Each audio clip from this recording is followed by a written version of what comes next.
Scripture reminds us that at the beginning of time, God created mankind as males and females, and he blessed them. All throughout humanity, we have recognized as a species that there are women and there are men, as God created, who are obviously biologically different and, dare I say, scientifically different. Even science agrees with this premise. Yet our culture and civilization continue to be subjected to the perverse lie that there are more than two genders, or that men can be women, or women can be men. The distinction between men and women is clear and evident. And the erasure of this division has been promulgated by those in the radical left who seek to dismantle the core foundation of our society. We must never let our country and the American way of life surrender to this immoral ideology.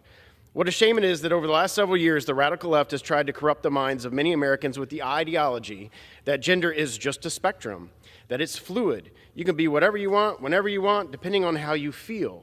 To them, it's just a social construct. The radical left has taken gender identity so far that many on the left can't even define what a woman is, for fear of retribution or cancellation by transgender activists. They have adopted completely made-up terms, such as non-binary, trans male, trans female. Some even say there are 74 genders. In 1972, Congress created Title IX to protect women's sports and to give women their own playing field in athletics. In worship to their trans idols, radical leftists want to kill Title IX, abandoning women across the country. Parents don't want biological men in locker rooms with their daughters, nor do they believe it's fair that a male can compete with women in female athletics. This is why Title IX protections were implemented in the first place. Radical leftists want you to believe that this is never happening, or it's so rare we shouldn't be concerned. The other side just made a comment about so few of these people are involved in college athletics. The truth of the matter proves otherwise. In my very own district, my constituent, Emma Wyant, an incredibly talented swimmer, an Olympic medalist, lost a 2022 NCAA Women's Swimming Championship title for the 500-meter freestyle by less than 2 seconds. The man who beat her formerly competed for years on the men's swimming team and took home that title after identifying as a woman. It's a sad day in our country when radical leftists are willing to erase the rights that women have fought decades to obtain, all to elevate biological males to the top of women's platforms. An overwhelming majority of Americans believe that men don't belong in women's sports and that we must allow common sense to prevail. Here we are today, Republicans who have voted consistently against the Violence Against Women Act, who have taken away the right of all women to choose and have control over their own body, who, as women are bleeding out in parking lots across the country, standing there, allowing us to die, now want to pretend today that they care about women. And why? To open up gender and, yes, genital examinations into little girls in this country in the so-called name of attacking trans girls. And to that, today, what we have to say are two words: not today. The majority right now says there's no place in this bill that says it opens up for genital examinations. Well, here's the thing. There's no enforcement mechanism in this bill. And when there is no enforcement mechanism, you open the door to every enforcement mechanism. Trans girls are girls. And for all the folks that are so concerned, thank you for your concern about women for the first time that I've seen. I don't know about y'all, I don't know who's been to gym class lately, but girls, even if you only believe in two genders, I've played co-ed sports all the time.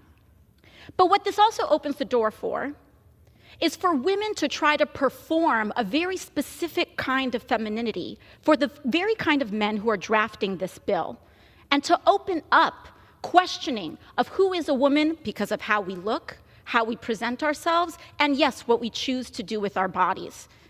I know who loves this bill. Yes, bigoted folks love this bill. Assaulters love this bill. But also, CEOs love this bill. Because Los Angeles is on fire right now. And this is the #1 priority this majority has. Thank you, and I yield back. Mr. Speaker, I rise to speak in support of H.R. 28, the Protection of Women and Girls in Sports Act, authored by Representative Greg Steube. This bill is about a promise. More than 50 years ago, this country made a promise to women and girls across America. That promise, Title IX, said women and girls would have equal opportunities, both in the classroom and in athletics. For years, America has kept her promise. Prior to Title IX, only 300,000 women and girls participated in high school and college sports. By the 40th anniversary of Title IX's passage, the number was up to 3 million, and the numbers have continued to climb and grow ever since. Today, female participation in sports has increased over 1,000% at the high school level and over 600% at the college level since Title IX went into effect. Unfortunately, these wins for women and girls, ushered in by the promise of Title IX, have been under attack. The Biden-Harris administration pushed a radical rewrite of Title IX that would eliminate policies enacted by 26 states to protect equal athletic opportunities for women and girls. Even with last week's court order striking down the regulation and the Trump administration poised to do all sorts of harm in undoing the harm caused by this decision, nearly half of the states have no protections in place for female athletes. Mr. Speaker, kicking girls off sports teams to make way for biological males takes opportunities away from these girls. This means fewer college scholarships and fewer opportunities for girls. It also makes them second-class citizens in their own sports and puts their safety at risk. The Protection of Women and Girls in Sports Act offers a new promise to America's women and girls. It will strengthen Title IX's protections for women, ensure a level playing field for female athletes, and protect the law from current and future radical regulatory schemes.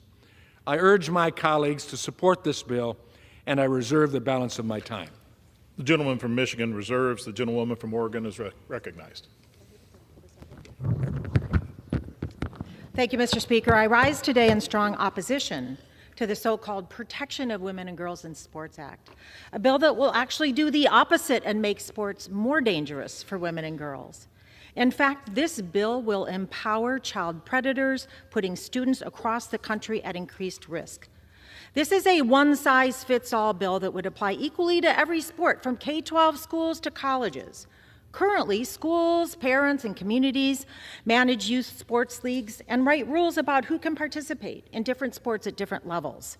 Many state schools and athletic associations across the country have allowed equal participation for transgender athletes for years, and it's working just fine.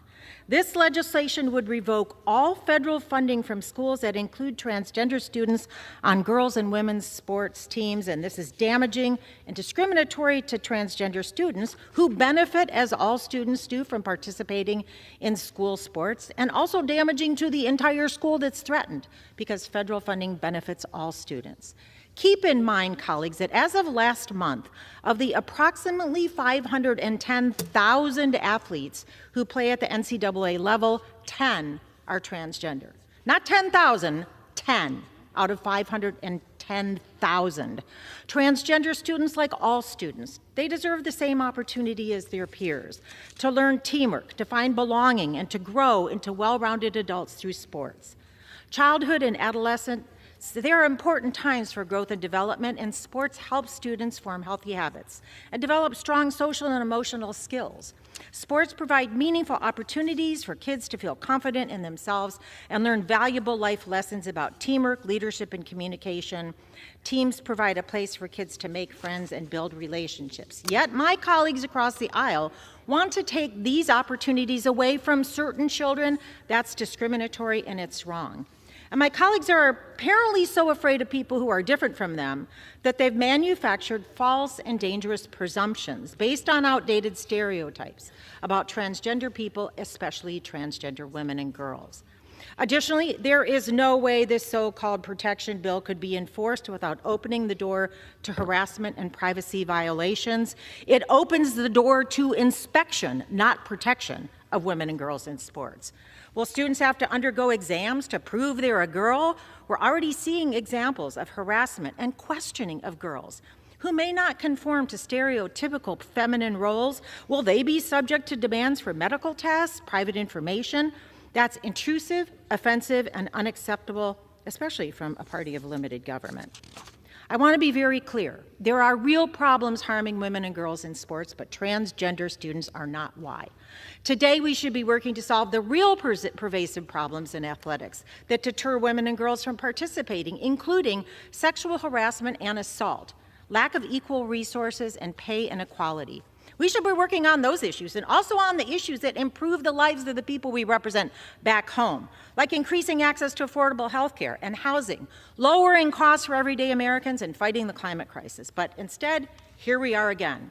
We've seen this time and time again. Republicans fearmonger about the trans community to divert attention from the fact that they have no real solutions to help everyday Americans with the pressing problems they face.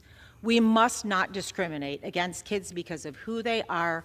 Transgender youth already face high hurdles, and research shows that this type of discriminatory policy is associated with declines in mental health, higher suicide risk among already threatened LGBTQI youth. We don't need adults in Congress making things worse. As Republican Governor Spencer Cox from Utah said in his veto statement of a similar bill, when in doubt, however, I always try to err on the side of kindness, mercy, and compassion. So should we all. And I reserve the balance of my time.